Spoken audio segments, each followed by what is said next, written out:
계신 하나님 아버지, 이 아침에 저희들을 깨워주시고 말씀을 공부할 수 있도록 도와주셔서 감사합니다. 아멘. 저희들 육신의 잠에서 깨움받을 뿐만 아니라 영적으로도 성령님 안에서 깨어나는 자들 되게 인도해 주옵소서. 아멘. 그리고 말씀을 깊이 공부하고 실천하여 먼저 우리 자신이 유익을 얻을 수 있도록 인도해 주옵소서. 아멘. 이 시간 주님께서 함께 하실 것을 믿고 예수님의 이름으로 기도합니다. 아멘. 아멘.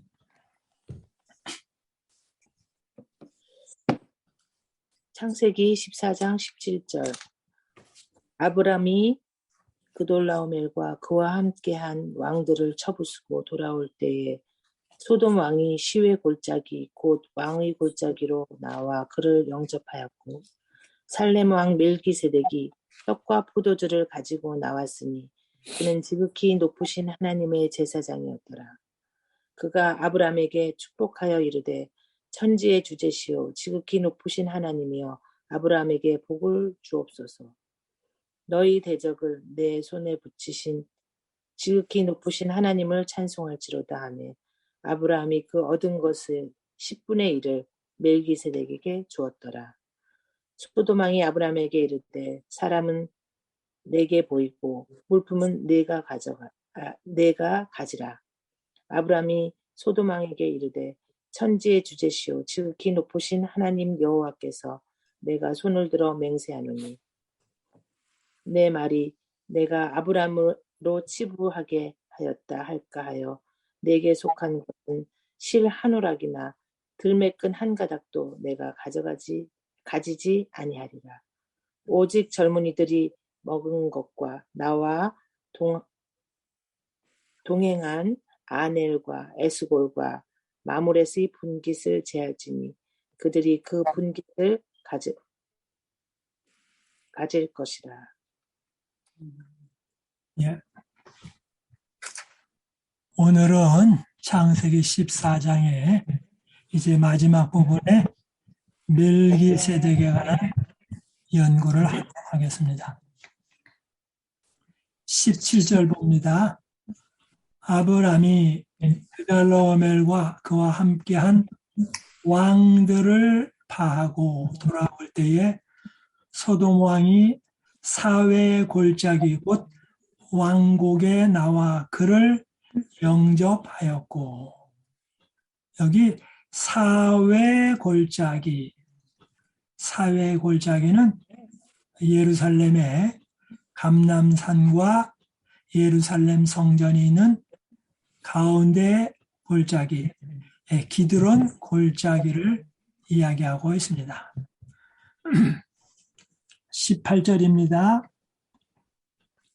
살렘 왕 멜기세덱이, 여기 살렘이라는 말은 현대말로 예루살렘, 즉 예루살렘이라는 말이 붙여지기 전에 옛날에는 살렘이라고 불렀습니다. 그 다음에 이제 다윗이 통치하면서 그곳 이름을 예루살렘이라고 바꿨습니다.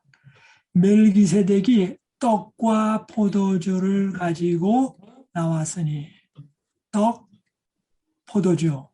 근데 떡과 포도주 나오고 제사장 나오고 기도 나올 때 이 포도주는 포도즙을 의미합니다. 다시 말씀드립니다. 떡 나오고 포도주 나오고 제사장 나오고 이럴 경우에 포도주는 포도즙을 의미합니다. 떡과 포도주를 가지고 나왔으니 그는 지극히 높으신 하나님의 제사장이었더라. 지극히 높으신 하나님의 제사장이었더라. 아브라함이 승리한 것을 여기 지극히 높으신 하나님의 제사장도 와서 그에게 축복을 합니다. 즉 아브라함의 전쟁은 영적인 전쟁이었다. 하나님께서 함께하신 전쟁이었다. 하나님도 인정한 전쟁이었다. 하나님이 인정하시면 가장 좋은 것입니다. 더 이상 바랄 것이 없습니다. 그런데 이 살렘 왕은 아직 가나안 땅에 어떻게 보면 함의 자손의 지역인데 거기에 하나님의 제사장이 있었습니다. 하나님께서는 가나안에 하나님의 복음을 전파하시려고 이렇게 사람을 두셨습니다. 하나님은 다양한 곳에 그분의 복음을 전파하기 위하여 다양한 사람들을 사용하고 계십니다. 그가 아브라함에게 축복하여 가로되, 아브라함을 축복하니 아브라함보다 높은 사람입니다. 축복은 제사장이 가지고 있는 특권입니다. 그래서 하늘에 계신 우리의 대제사장 예수님은 우리 인간을 위하여 축복하십니다. 그리고 구약성경, 신약성경에도 보면 제사장은 늘 축복을 베푸는 권한을 가지고 있습니다. 여기 살렘 왕 멜기세덱이 아브라함에게 축복을 합니다. 가로되 천지의 주제시요 하늘과 땅을 만드신 분, 즉 하늘과 땅이라는 말은 하늘과 땅이라는 말도 되지만 하늘로부터 땅에 이르는 모든 것, 천지라는 표현은 하늘과 땅의 표현일 뿐만 아니라 그 가운데 있는 모든 것이라는 표현을 히브리식으로는 그렇게 씁니다. 천지의 주제시요 지극히 높으신 하나님이여 아브라함에게 복을 주옵소서. 아브라함에게 복을 주는데 일반적인 복이 아니라 지극히 높으신 하나님이 복을 달라고 주시라고 이야기합니다. 너희 대적을 내 손에 붙이신 지극히 높으신 하나님을 찬송할지로다. 이 전쟁의 승리는 하나님께로부터 왔다. 아브라함이 그 얻은 것에서 10분의 1을 멜기세덱에게 주었더라. 감사하는 표현으로 그가 얻은 것 가운데 10분의 1을 하나님께 드렸습니다. 왜요? 하나님께 감사한 마음으로. 하나님께서는 우리에게 일할 능력을 주시고 재산을 얻을 능력을 주시고 그렇기 때문에 10분의 10 전체가 사실은 열의 열이 다 하나님께서 주신 것입니다. 그래서 그 가운데 이를 멜기세덱에게 주었더라. 성경에 나오는 언급된 첫 번째 11조에 관한 권면입니다. 오늘날 우리가 하나님께 감사한 마음으로 11조를 드리는 것은 모든 그리스도인이 해야 할 놀라운 특권이요 의무입니다. 오늘날 많은 사람들이 11조 강조를 잘 하지 않습니다. 분명한 것은 11조는 우리에게 믿음의 증거를 위하여 그리고 우리를 위하여 주신 제도들입니다. 그래서 그런 일들을 잘 하는 것은 참으로 중요합니다. 그래서 11조를 주님께 드릴 때에 영적으로도 축복받고 다양한 각도로 하나님께서 복을 주십니다. 하나님이 하라고 하시는 말씀을 들으면 언제든지 축복을 받게 됩니다. 21절입니다. 소돔 왕이 아브라함에게 이르되 사람은 내게 보내고 물품은 내가 취하라. 아브라함이 소돔 왕에게 이르되 천지의 주제시여 지극히 높으신 하나님 여호와께 내가 손을 들어 맹세하노니 내 말이 내가 아브라함으로 치북해 하였다 할까 하여 내게 속한 것은 물론 한 실이나 신들매라도 내가 취하지 아니하리라. 그런 거 취했다가 부자 되면 전쟁에서 부자 됐다고 하는 말 들을까 봐? 즉 여호와 하나님께 불명예를 드릴까 봐 안 하겠다. 정말 우리는 무엇을 하든지 먹든지 마시든지 무엇을 하든지 하나님께 영광을 돌리라고 하시는 말씀처럼 언제든지 하나님께 영광을 돌리는 일이 필요합니다. 우리 고린도전서 10장 31절에 그렇게 얘기하셨죠.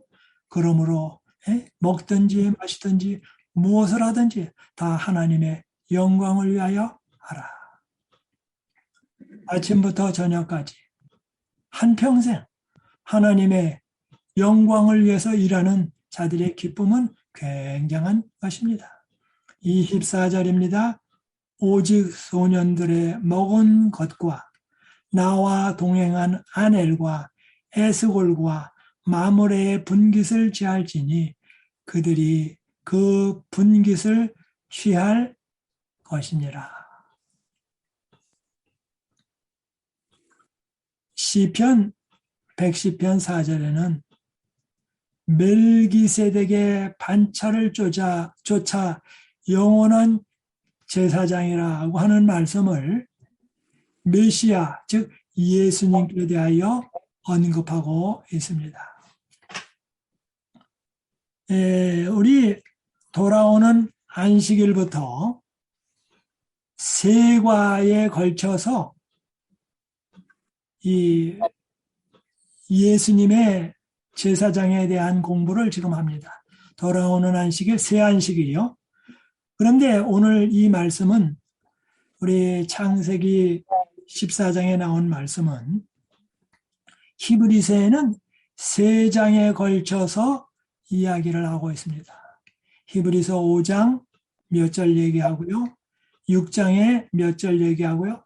7장은 전체가 다 멜기세덱에 관한 이야기입니다. 그런데 오늘 여러분에게 제가 미리 말씀드립니다. 우리 힐탑 교우님들은 이 5장, 6장, 7장의 멜기세덱에 대한 공부를 깊이 할 뿐만 아니라 그 차원을 떠나서 이 멜기세덱은 예수님을 표상하고 있습니다. 그러므로 우리는 한 차원 더 올라가서 예수님을 깊이 생각하는 그런 우리 모든 분들이 되기를 바랍니다. 그런데 여기 창세기에 보면은 멜기세덱이 누구에게서 낳고 부모님이 누구시고 또 언제 돌아가시는지 언급이 없습니다. 물론 부모님이 계십니다. 그리고 멜기세덱은 돌아갔습니다. 그런데 언급이 없기 때문에 이것을 들어서 사도 바울은 언급을 합니다. 그래서 하늘에 계신 예수님은 영원한 제사장이다. 사건을 맡았다가 사람이 떠나게 되면 다른 사람에게 또 바꿉니다. 그런데 예수님은 영원한 제사장, 죽지 않는 제사장이시기 때문에 제사장 직분이 바뀔 수가 없습니다. 우리가 주님께 어떤 사건을 이야기하면 주님은 맡아서 영원히 잘 해결해 주십니다. 여기 오늘 17절에 말씀을 좀 다시 좀 보려고 그러는데요. 아브람이 그돌라오멜과 그와 함께한 왕들을 파하고 이 유브라데스 강편에 있는 왕들을 파하고 돌아올 때에 소돔 왕이 사회 골짜기 곧 왕곡에 나와 그를 영접하였고, 왕곡이라는 말은 왕의 골짜기에 나와 그를 영접하였고,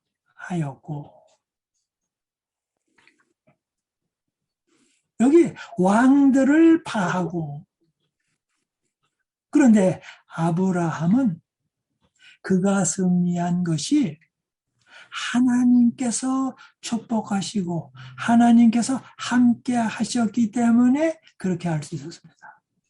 그러므로 이 전쟁은 아브라함의 전쟁이 아니라 하나님께서 아브라함을 위하여 싸워주신 전쟁입니다.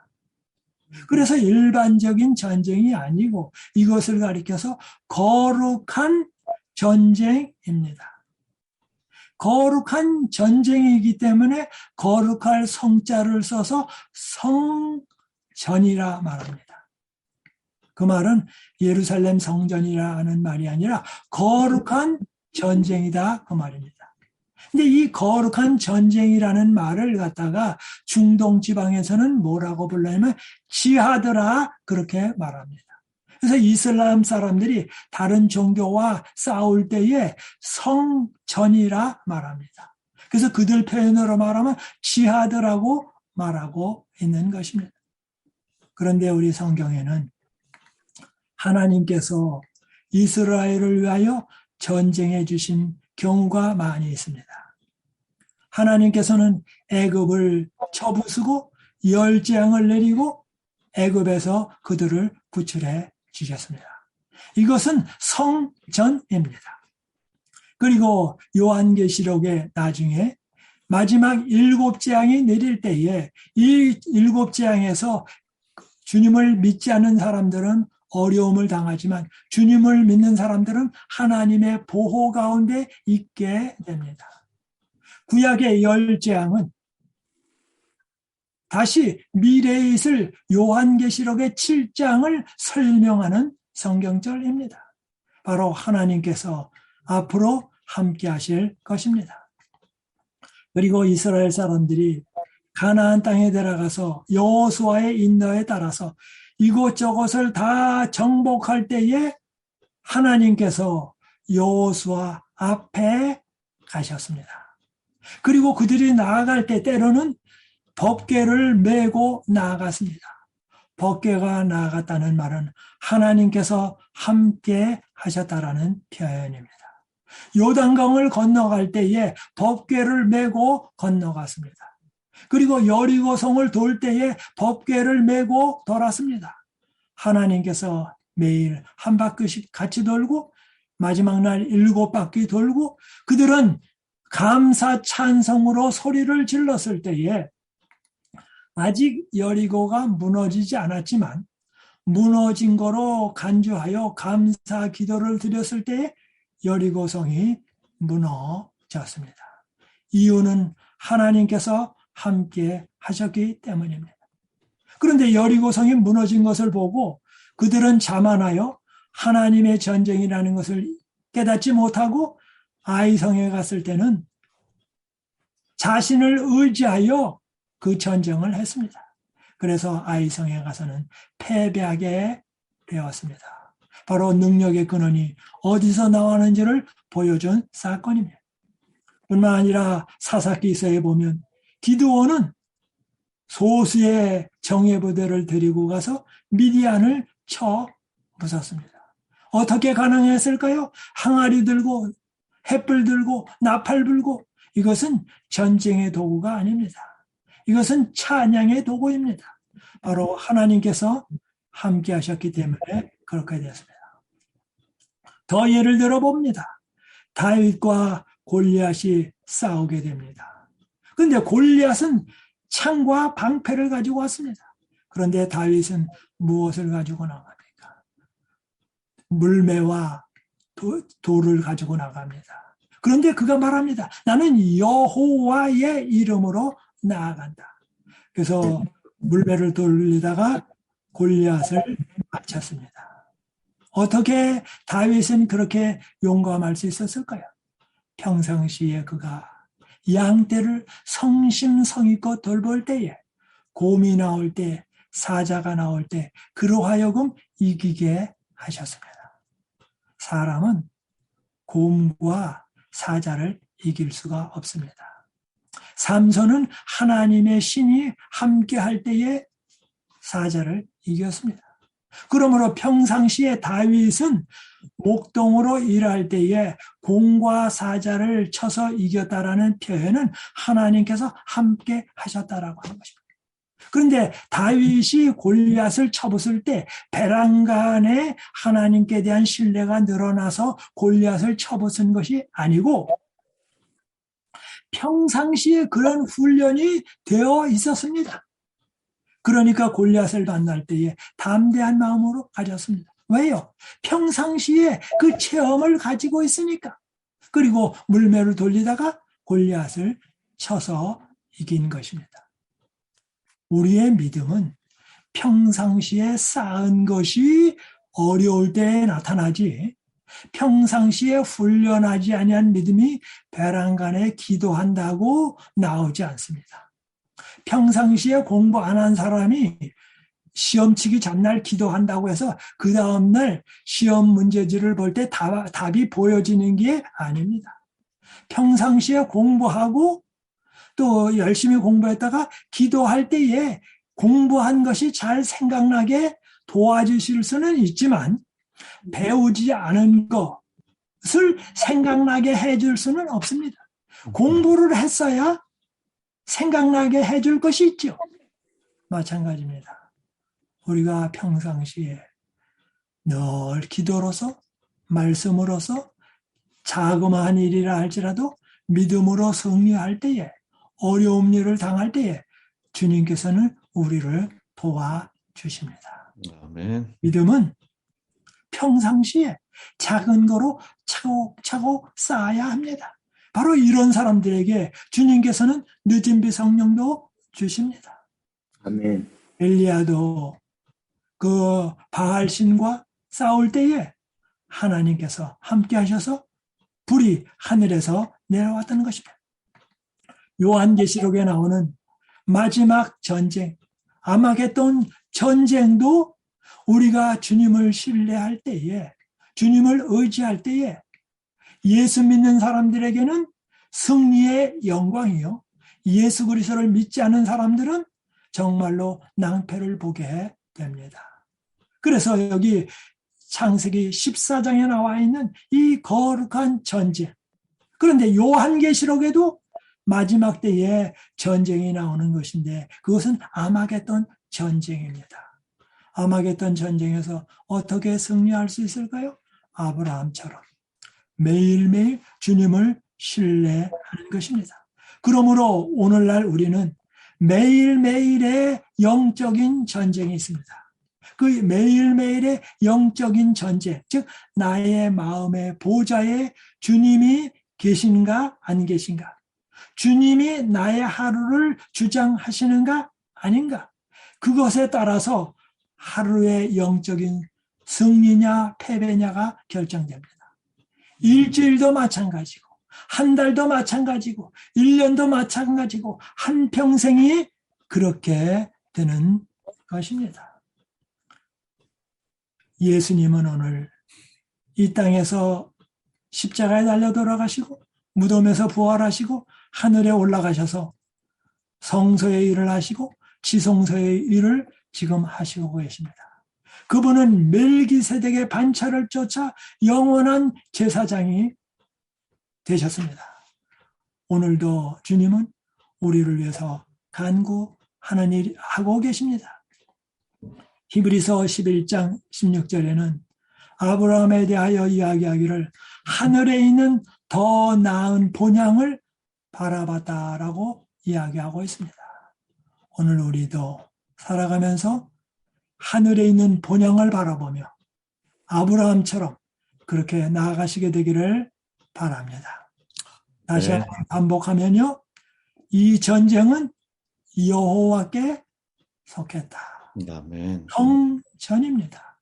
오늘도 주님께서 주시는 성례를 통하여 찬양하면서 기쁨으로 정복된 하루를 살아가는 우리 모두가 되기를 바라면서 말씀을 마치겠습니다. 아멘. 예. 아멘. 감사합니다. 우리 최 목사님 기도해 주시겠습니다. 다 같이 기도하겠습니다. 또 하루를 허락해 주신 하나님의 은혜가 감사할 뿐입니다. 네.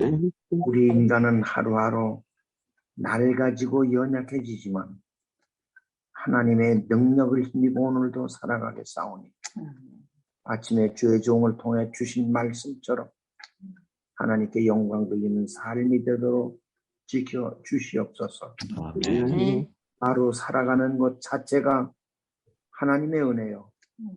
숨 쉬는 것도 하나님의 은혜인 것을 깨닫고 주님, 한 발자국이라도 떨어지지 않도록 붙들어 주시옵소서. 아멘. 아멘. 네, 힐탑에 참석하는 성도들 가정마다 주여 이 아침에 하루를 살아갈 넉넉한 믿음들을 주셔서 아멘.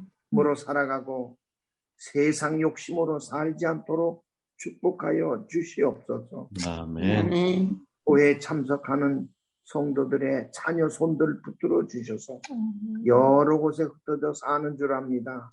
주여 오늘도 주님 안에서 살아가며 주님 품 안에서 말씀과 가르친 교훈을 따라서 살아가는 믿음의 한날이 되도록 도와주시옵소서. 아멘. 특별히 상을 당한 이 박사님 가정에 함께 해주셔서 아직도 그 큰 일을 치료해야 됩니다. 그 모든 일에 하나님 함께 해주셔서 힐탑의 작은 교회지만 하나님의 식구들이 협력하여 어려운 일을 잘 감당할 수 있도록 이끌어 주시옵소서. 아멘. 주셨사오니 믿음으로 살고 해마칠 때는 감사 기도할 수 있도록 모든 가정마다 축복하여 주시옵기를 예수님 이름으로 간절히 기도합니다. 아멘. 아멘.